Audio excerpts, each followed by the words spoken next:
Simon, so how is preparation going for Newcastle this Sunday? Good. A few broken bodies after the weekend. Tuesday's session was probably a bit low-key.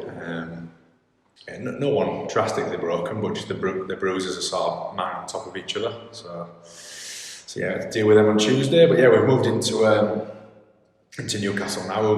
We're on the end of a tough loss last week against Whitehaven, and they pose some good threats there with the ball in hand. They're pretty good, and they throw it around a lot from their own end. So we're certainly getting challenged in that regard. And off the back of a loss, you always want to win your next one, don't you? So yeah, we've got a very different game in front of us in comparison to the last time we played Newcastle.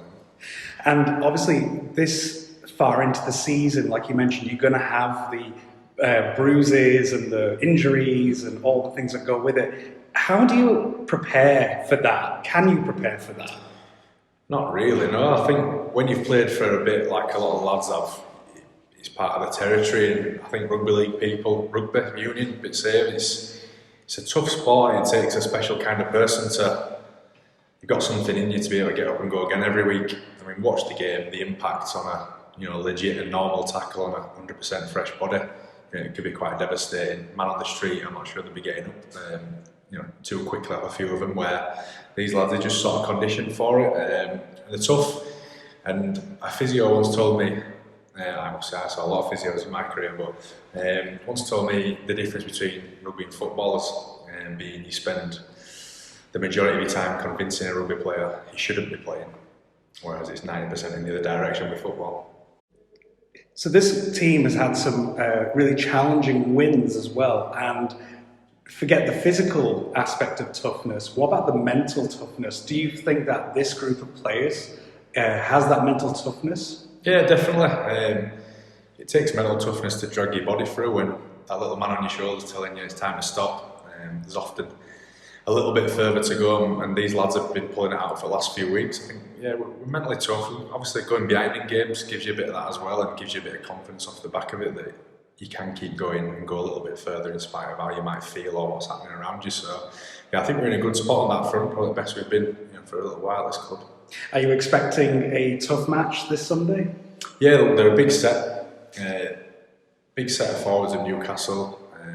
Got a bit of speed on them, and as I say, they throw the ball around a lot, to the point where it might not be as physically, as in the contact might not be as straight at you, so to speak, through the middle of the field, but it takes a bit out of your legs, having to shuffle and move yourselves around a lot. So yeah, they probably present a bit of a different challenge. I'm saying this, it might be absolutely tipping it down, and like it was at Widnes, who knows, it's Halifax. So we'll see what comes of it, but yeah, we'll be prepared, and we'll be putting out a team that can get the job done. Just got to add a little bit of polish to what we've been doing. I think, we've won games and not been great. It's great to be winning them, but yeah, I think we're all a little bit frustrated about how we're going about it. So yeah, there'll be a little bit of emphasis tonight and tomorrow on about how we move the ball and how efficient we can be with it. I know you probably won't want to give a prediction on this. Greg Worthington got his first try last game. You mentioned at the post-match interview they might come like buses. Do you think it might be a case of buses now? Do you think he's kind of cracked that seal? Hopefully, yeah. I'll repeat what I said after the game. Greg's been great.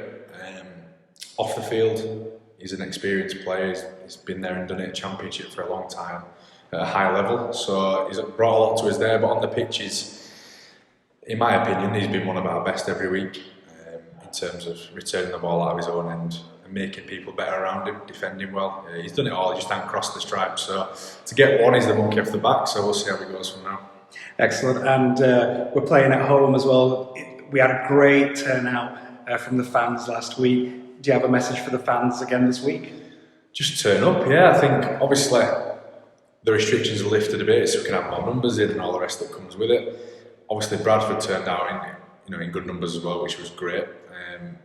But there were obviously more Halifax fans there this week than there has been in weeks gone by for obviously a number of reasons. But hopefully we'll put a decent enough afternoon for them to where they want to come back and support the lads. And I say it every week now, it does make a difference, that bit of atmosphere, and hopefully we're not behind and needing that push over the line this week. Good luck this Sunday. Cheers.